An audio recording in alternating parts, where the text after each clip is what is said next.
Welcome to another edition of The Need for Courage. I'm your host, John Byrne, and with me today is Dr. Louise Cainkar. Dr. Cainkar is a professor of sociology and social welfare and justice at Marquette University, director of the Peace Studies major of Arab and Muslim American minor, and a whole host of other things that we want to chat with her about. So first of all, it's my pleasure. Louise, thank you so much for taking the time today. Really appreciate it. So a couple things we want to cover in our conversation. One is obviously views on the value proposition of what the Center for Peacemaking is about, since you've had a strong hand in that. Also, how do we get the information on what's going on, especially in these chaotic times, to both students and those that perhaps might be interested in peacemaking as an area of focus, and then some of the experiences that you've had, obviously, in your long career. So let me just start with this. How did you get involved throughout your career in where you are today? Obviously, dealing with human rights, peacemaking, all those. Give us a sense or a snapshot of your career path. I was a grad student at Northwestern University, a PhD student in sociology, and I was mainly studying criminology, which had been my interest since childhood, I think. And in the midst of that, I went with a colleague to Morocco for no particular reason. And I came back from there and I was like, wow, I've been at the university for 9 years and I've never learned about a non-Western culture. And so I was just curious. Went to the Northwestern Library to see what I could find, and I didn't find a lot, and what I found I thought was pretty racist, to tell you the truth. I mean, I didn't know anything about Arabs or Muslims or anything like that, but you could kind of smell it. Anyhow, long story short, I decided after much consternation and thought to change the topic of my doctoral thesis to Arab immigrants to the United States, because I wanted to learn more, but I didn't have the language skills at that time or the knowledge to go to an Arab country, and I mean, this wasn't my area. So I started working on that in Chicago, and I found that Palestinians were the largest group of Arab immigrants here, still are. We still here in Chicago host the largest Palestinian community in the United States. So my doctoral thesis ended up being about Palestinians, and then I was invited to direct a new project on human rights for Palestinians, and so I got involved in human rights. I traveled extensively to the West Bank and Gaza, to Jordan. So I did a lot of documentation, wrote a lot of reports, and then when the first invasion of Iraq occurred, I was being contacted by media all over the country who knew of my human rights work, or our organization's human rights work, about Iraq, and so it was interesting that there was really nobody qualified to talk about anywhere else. So I ended up then going to Iraq a few times to document human rights there, and then I went to Kuwait, and then I went to Yemen, and so on. So I was in the human rights world for about 6 years, and then I honestly, because of my area of study, it was difficult to get a university job in sociology because it wasn't really an interest. And so I was approached by a well-known immigrant rights organization here in Chicago to direct a new program that provided grants and services to immigrant community organizations. And so that was my next step. And I don't know how many more. So then the next step was September 11th, the attacks on September 11th, and the Russell Sage Foundation, which is a very prestigious publisher and foundation in this country, looking for anybody in the United States who had the knowledge of Arab and Muslim Americans who could do a study of the impact of September 11th on these populations. And so I got a grant to do that. I wrote a book, which is, very well known now, called Homeland Insecurity. And after that, I was hired at Marquette. So that's the kind of long story. It's interesting you mentioned 9/11. I come from a banking background and the anti-money laundering space, and I was working for the American Bankers Association on 9/11. And one of the key responses, as we're both aware of, was the passage of the Patriot Act, 300-page document that was designed at the time, they thought, to respond to terrorist financing and those issues. And today, I'm working with groups like the Charity and Security Network who have not claimed, that they've shown that over time there's been these inordinate impacts on charities and humanitarian groups, particularly in the Middle East, that are having difficult times getting and maintaining financial access with U.S. based institutions, in part because there were some charities that were used to move illicit funds. But not all charities are the same, and obviously they're so needed in conflict zones. So they're working still 25 years later, whatever it's been, to see, can they get the regulators and the law to adjust so that there's an understanding that at the end of the day, that impact harms so many people from a human rights and a political violence perspective that you so well know. So again, I saw it from a different perspective, but obviously we both have had experiences. So I want to drill down more on that. What do you think that people don't know even today about the challenges that Palestinians have? And obviously we're obviously generally aware because of what's gone on in Gaza. But what do you think, with all the experience and research that you've done, what do you think it is people don't both appreciate and understand that you've learned working with the Palestinian people in terms of human rights and other abuses? Most of the cases against Arab, Muslim, or Palestinian charities in this country where there were convictions, they're very bogus. I'm not really sure first of all, after September 11th, they never found a terrorist in the United States. Despite hundreds of thousands of interviews, arrests, incarcerations, eavesdropping, whatever, they never found a single domestic terrorist, and you can read that in the government's own 911 Commission report. Yeah, which I have, So yes. first of all, I'm writing a paper right now. I'm giving a talk in Madison in a few days on Iran. That war, attacks on Palestinians, taking them off their land, killing them, starving them, whatever, all rely on a fundamental infrastructure in our society of anti-Arab racism and Islamophobia.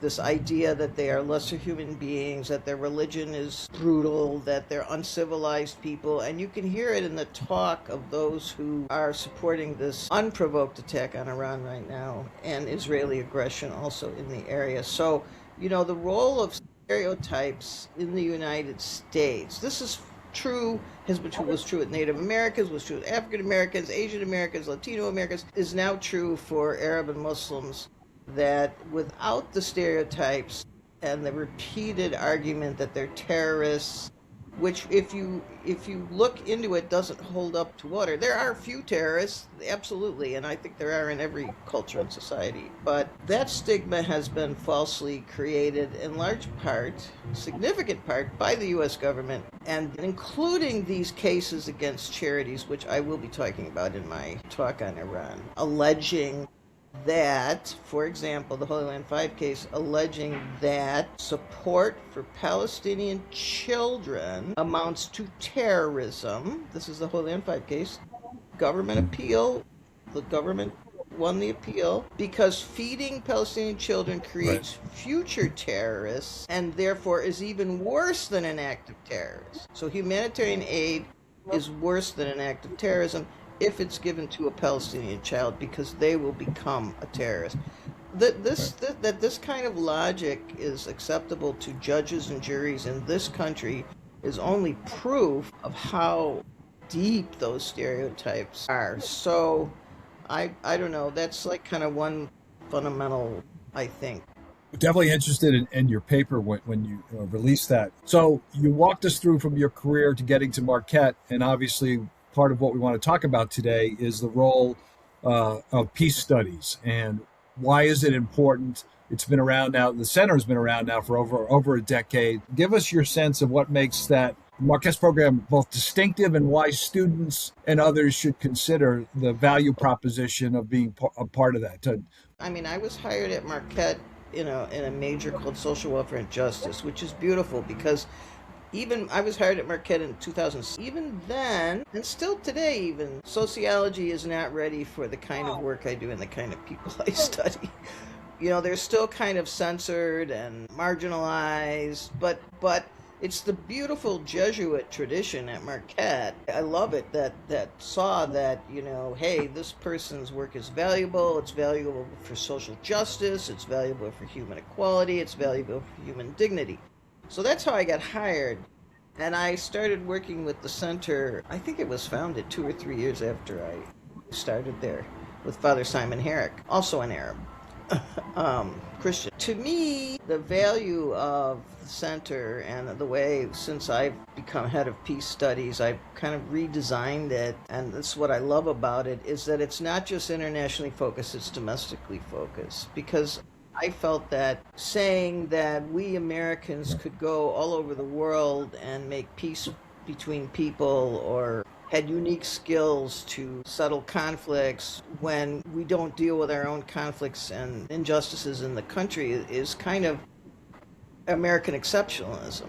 And I didn't agree with that. I thought that we have to acknowledge that we have our own conflicts here, we have our own injustices here, and that we need to pay attention to them. And it's not okay to ignore what's happening here and go over and fix somebody else. I think, looking at peace studies across the country, I think that's the way we are unique, is that if you want to do international, we've got the programs, we've got the financial support for students to go do that.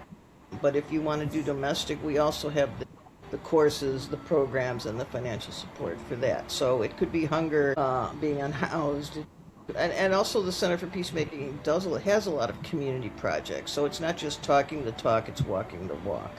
And so I think those are the important and unique things. So, and you're referencing the Near West Side and some of the other things I know that they do in City Milwaukee. And I want to ask you a little bit about the immersion trips that you've been part of. But before I do that, so students hear what you've just said in terms of the value proposition and I'm using this word, not exactly what it said, from a practical standpoint. If a student gets these backgrounds, what can he or she do? They can work for NPOs, obviously. They can work for human rights organizations. When a student comes to you and says, Louise, I'm very interested in everything that you've talked about. Either I want to do research and be in academia, or I want to take this information and improve society. What are some of the places that maybe the students have gone to that you've taught in the past? And what are some of the recommendations you have for those that are thinking? Well, I think that, of course, from a sociologist's perspective, that these kind of ways of thinking and seeing people, I think at the root of all conflict is a distorted way of seeing people that is usually socially created, and we need to go from that and see all people as equal in human dignity. So, in my view, that framework applies if you're a teacher, if you're in corporate America, if you're in a nonprofit. It doesn't matter where you are, these human dynamics can always be present, and the need for people's skill, seeing in a way of seeing the world that has the capacity to reduce the conflict among individuals. It could be just two individuals in a school. But has those skills to look at things in a certain way and be able to reduce conflict. So, we've taught students, we've graduated students who are, in the business sector, in advertising, in nursing, in teaching, in nonprofits. It's pretty much international work and domestic work. So it's pretty broad. That makes sense. And that's one of the things we're doing here at the center is we're going to be interviewing alums that have gone out to do those different things that you mentioned in all walks of life. So definitely appreciate your points on that. You're leading the center's immersion trip to Dearborn, Detroit, and other places focused on engaging Muslims and countering Islamophobia. Talk a bit about that. Well, we have them domestically and globally. It's called Islamic Immersion Countering Islamophobia because, it really isn't about learning the religion. I'm not a religion scholar, and you don't have to learn the religion to understand that, people are human beings, that their faith in God and the way they worship God may be different, but, we're all the same. Another purpose of it, we go to so many different mosques and so many different communities, is to... No. Well, we've lost Louise. Okay, we're back. I'm sorry for that, folks. Louise, we were just talking about the immersion trip that you led in Detroit and Dearborn. Talk a bit about that. What are the goals and what are the outputs of trips like that? Okay, well, we have the center has many immersion trips domestically and globally. This particular one, its goal is to fight against the Islamophobia that's so entrenched in American culture by educating students who otherwise don't know very much. And I think what students get out of the trip is the diversity of Islam and Muslims. We go to many different mosques, many different communities. They're all different. So they see, in other words, there's not a monolith. There's not like a Muslim character that's the same no matter who they are.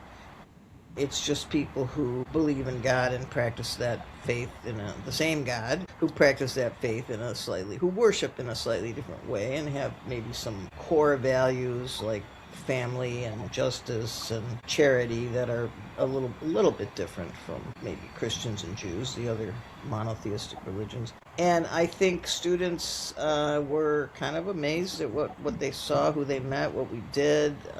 And of course, we eat a lot of great food because the cuisine of the Arab world and the Muslim world is quite good. And I just saw the students like blown away by by this trip. I know they're just amazing. And we also do some charity work.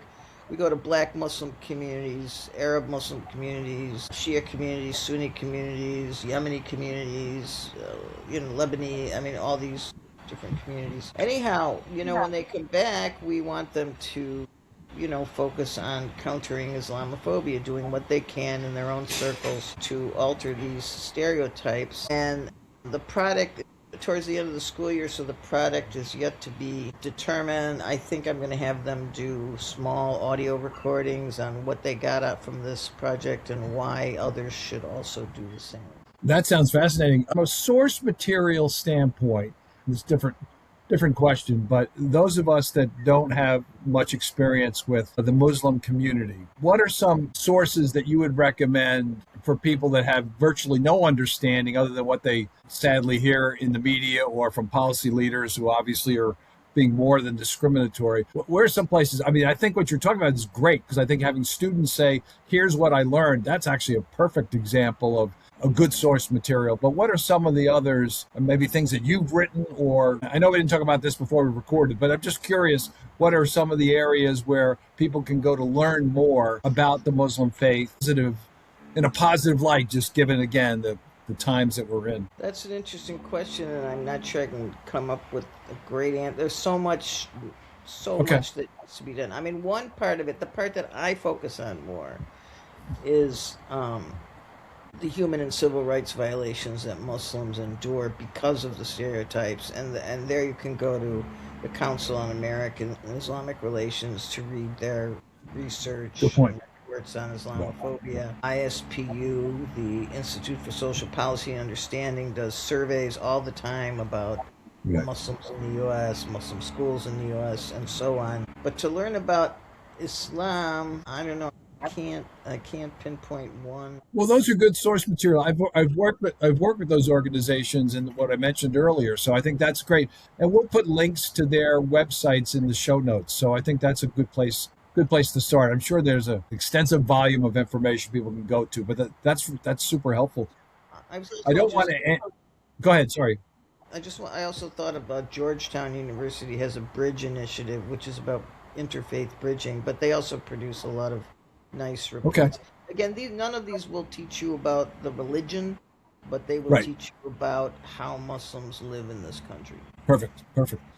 Don't want to end on a negative note, but I'd be remiss if we didn't ask you about your thoughts about immigration issues, migration. I interviewed Father McNulty about a month ago, and obviously his family's from Minneapolis, so we talked a bit about the disaster that was going on there, the killing of 2 Americans, and just the way the ICE was handling things or not handling things there. I guess a broad question would be, what's your take in general about immigration issues? And then where do you see, I know we're obviously in more than challenging times today, but sort of walk us through, as a sociologist, how do you deal with policymakers that on the one hand talk about either closing borders or changing the way the process is and in the context that we care about, and that's peacemaking? So I know we could spend an hour on it, but just in general, what's your thoughts about immigration in the past decade, say, for example, and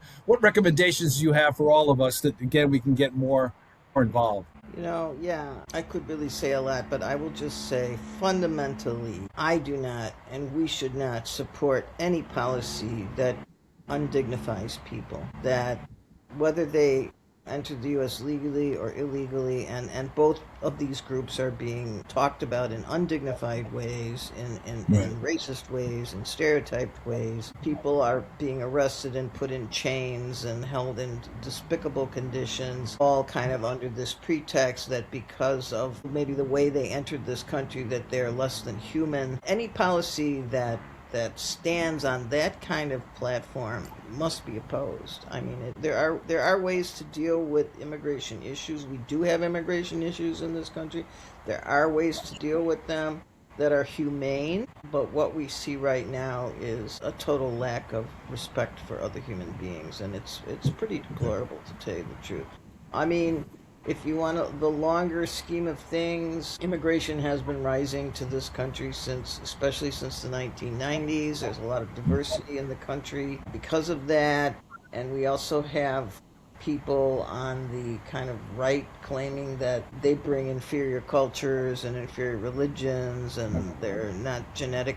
This is kind of a throwback to 1910, right? When the Southern and Eastern Europeans were called imbeciles and morons and criminals, and we that was all fabrications, but it was used to justify quotas and the barred zones and all sorts of draconian immigration policies. So we learned from that those ideas about human beings as some human beings by nationality, which is ridiculous because nationality itself is socially created, right? It doesn't have anything to do with genetics or education or so we learned our lesson, but we're repeating it again.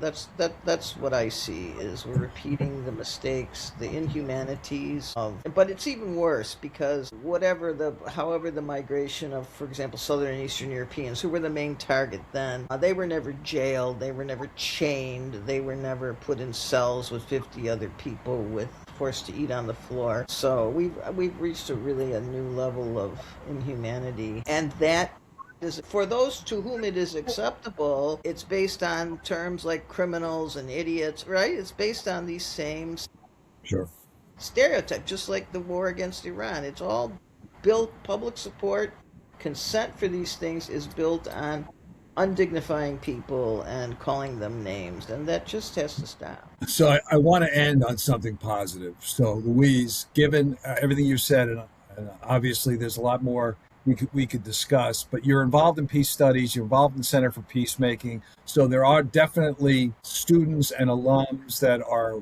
working hard to improve society. What one recommendation would you have for all of us? I think you've already said dignity is certainly the key, but what gives you any sense of optimism given all the negativity that's clearly going on? But what is it that we do have students that are interested in what you're talking about? Is how do you take that going forward? Because these centers didn't exist when I went to Marquette decades ago. So that's a positive, even though it's needed more now than ever before. But leave us on a higher note. What's your recommendation to people that definitely want to improve society in whatever fashion? Well, John, despite all the negative things I say, I always tell my students that I have hope. I mean, I wouldn't do this if I didn't have hope. Right. There would be no reason to continue if I didn't have hope. There would be no reason to teach these classes if I didn't have hope. There would be no reason to direct these studies if I didn't have hope. There'd be no reason, you got to have hope. Don't let these things take you down. You have to